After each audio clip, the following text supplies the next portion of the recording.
What's poppin', guys? It's the Sound Alchemist here with Gershwan. and today we're keeping the theme alive with Christmas.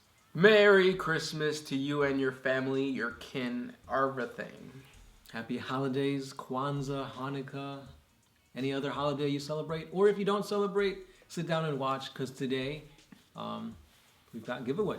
Well, this whole week we've had giveaways. Yeah, in honor of our subscribers, in honor of the Emperor's ascension to the Golden Throne, In honor of Sanguinala. we are giving away these 3 boxes and some other stuff. We got some Necron stuff, some Necromunda stuff. Chaos, Spacemarine stuff. Oh, yes. So, do that. But anyways, did we already say the... No. Welcome back to another episode of For the Greater.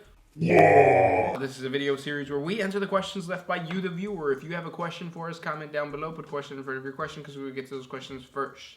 This is what the Fool 06 did. He asks, are there any Space Marine chapters that went rogue from the Imperium? Not to ally with chaos, but decide to be independent or even become a mercenary for some rich and powerful house or rogue trader? Yes. I mean, well, because the only thing that I can think of was the Minotaurs. The Minotaurs, yeah. They allied themselves to an Inquisitor, and then to the Inquisition. Isn't it the High Lords? They're the High Lords. Yeah. Who's the Inquisitor? Well, we'll get to them in a little bit. But yes, the Minotaurs are basically doing the bidding of the High Lords, who have the Skrilla to actually pay for this and stuff like that. Even though like Space Marines Don't really need Skrilla. I guess they just want power. Yeah. Now, other than the Minotaurs, you do have a lot of factions that ally themselves to the Inquisition. I guess you could say the Grey Knights are one of them, but there's another one too. Has like reddish blue colors. Astro Claws, I think it is. Yeah, I think it's the Astro Claws.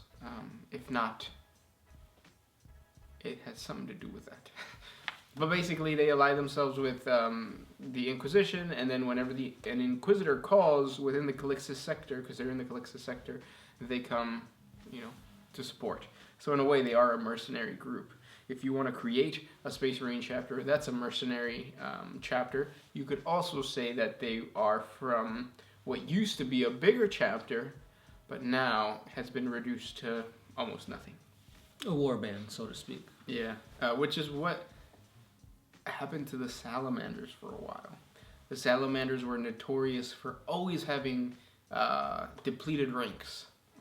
Their companies were never fully full, that would be one way to mix it in. Yeah, it always sucks when you're not fully full. Fully full. Only halfway full. Good question, though. Next one.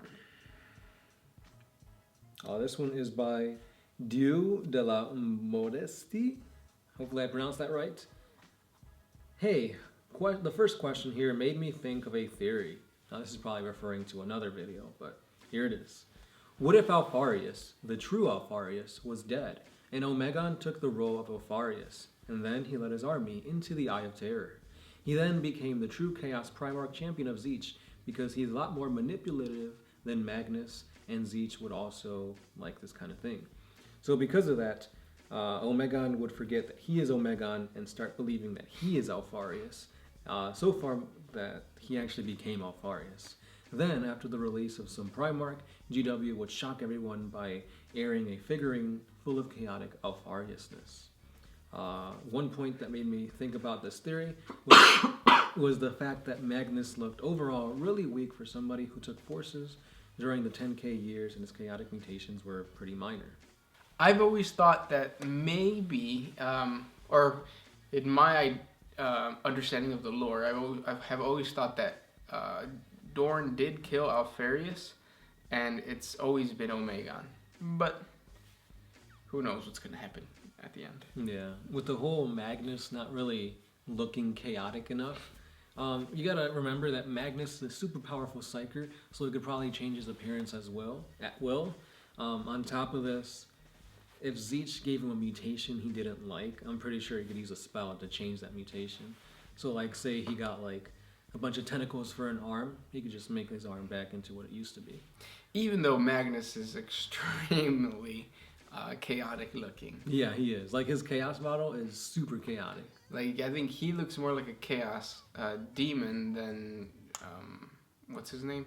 Perturabo or Mortarion. Yeah, Mortarion at least still looks like a Space Marine. Yeah. But yeah. Yeah, this guy's like super tall, has wings, has like almost like avian features and stuff like that. You can make him a Cyclops if you want. Yeah. So yeah. Yeah. But I mean, that's a pretty cool theory. I do agree with you that I think that one of the two is dead. Again, we don't know who, and we probably won't know because that's the whole thing about the Alpha Legion. Secrecy, lies behind lies, and truths behind further lies and whatnot. So, cool theory. Wild. Is there a way to learn how to speak and write in High and Low Gothic? Yeah, it's just Latin. So, there you go. Next question goes from Michael Howell, sorry. What would happen if Lucius the Eternal was killed? By a servitor or by a Mechanicus construct? I doubt that'll happen because Lucius is such a instrumental character to Slaanesh as well as just the narrative overall that I doubt he'd die from some no-name servitor or some lowly construct. What about a Men of Iron AR 2005763? 281-334-8004. I mean, they do have sentience, so maybe they would feel pride. Do you think that the robot would turn into Lucius the Eternal, or he would just be corrupted? That'd be pretty cool. I don't know. Yeah, they do have sentience, so I think they would feel pride in killing him. So they would probably turn into him. But then he wouldn't be he'd be more mechanical than any. I don't know. That'd be pretty cool. I don't think I've seen. No, yeah, I have. I was gonna say I don't think I've seen a fusion of metal and flesh for Slaanesh, but it's out there. Next question comes from what you got? Sullivan. If you took all the Space Marine chapters and put them in an arena and had them fight to the death after removing all named characters, so no Primarchs, no chapter masters, no captains, who would likely have a higher chance to win? So basically, just put a bunch of Space Marines, and don't have them with their insignias. So vanilla Marines, who would come out? What chapter would come out on top? Isn't naturally salamanders just they're bigger? They're bigger, yeah. I would give it to the salamanders. I'd say Space Wolves because they're ferocious and they'll scratch and bite, do what it takes to win. Next question comes from log. Why are chapter armor colors the way they are? Ultramarines blue, Emperor's Children pink, Salamanders green, and so on. It usually always has to do with the heraldry of the Primarch that they come from. So Ultramar, Gilliman, the place where he landed on McCrag, right? Yeah. That was the royal colors. The Dark Angels were originally black because of the Knights of Caliban. Caliban, yeah. So all those reasons. It changes for each one. Mm-hmm. But yeah, maybe we'll create a video for it. Eric Stevens, what was that drink that the Sound Alchemist was drinking? Is it Soko? What was it? Moscato? Speaking Moscato, yep. Because we fancy. Oh, you fancy, huh? Because the bottle was open the night before, and whoa, we gotta drink it. Next question comes from Isaac Hahn. What new Ordo of the Inquisition would you want? I think maybe the Ordo Cyberneticus, the AI Hunters, a small order charged to hunt down and destroy sentient computers.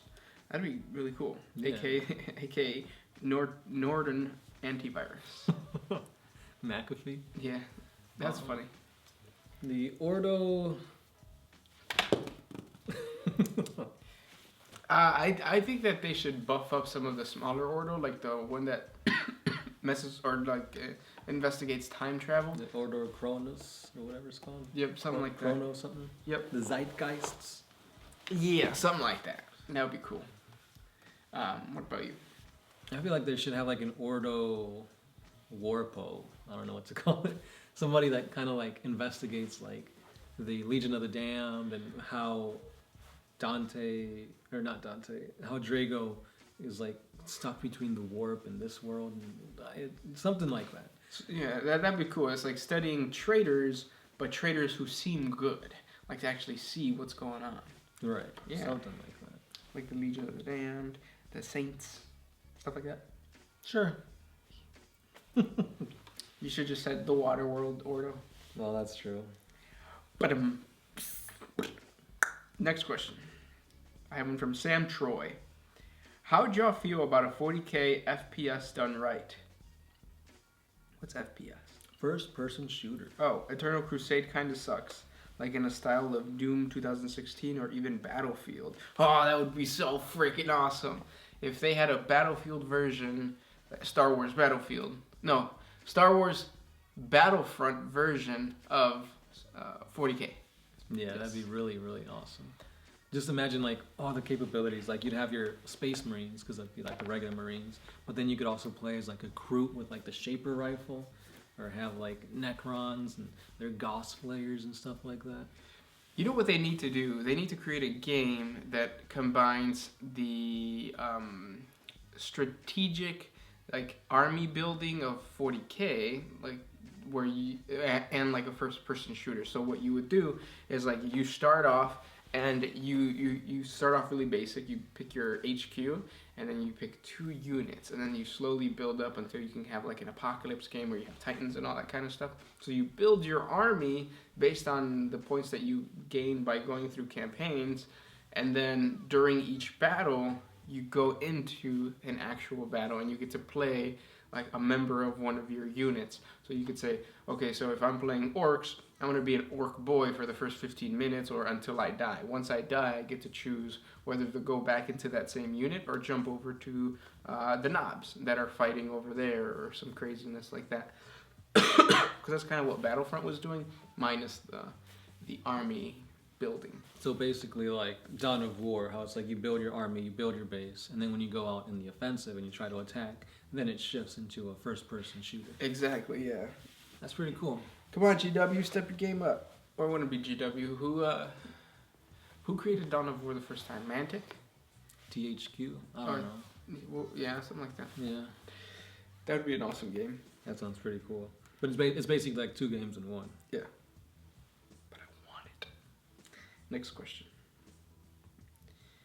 I have one from Ignacio Galarza.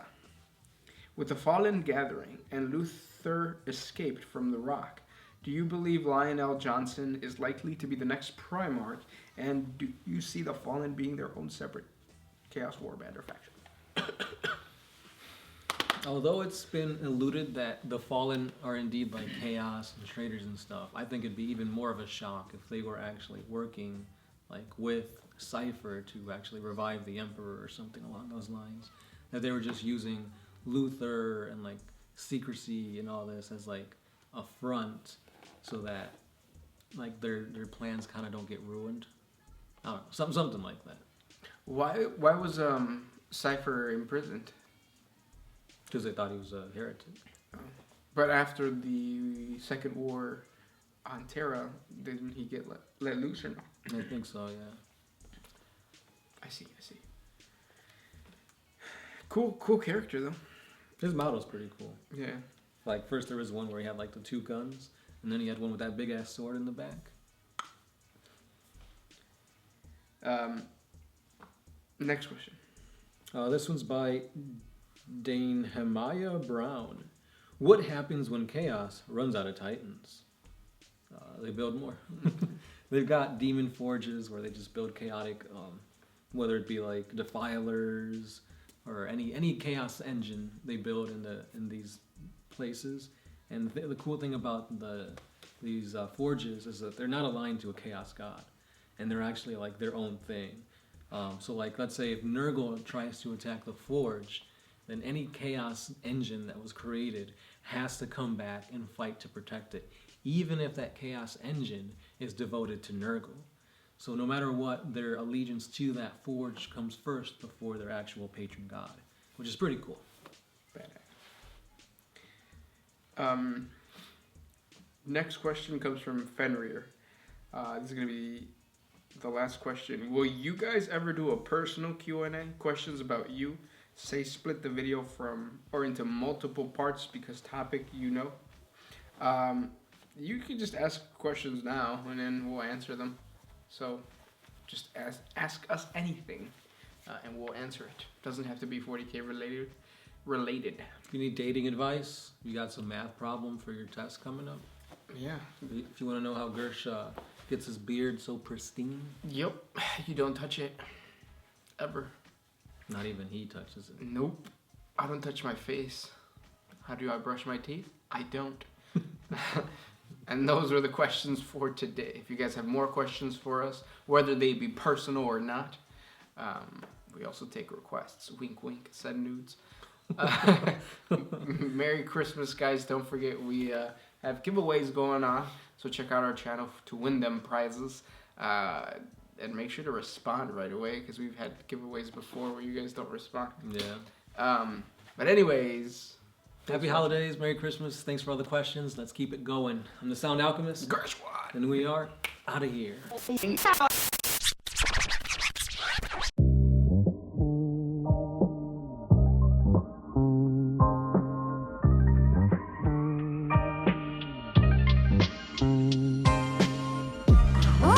used to put my freedom first in any situation.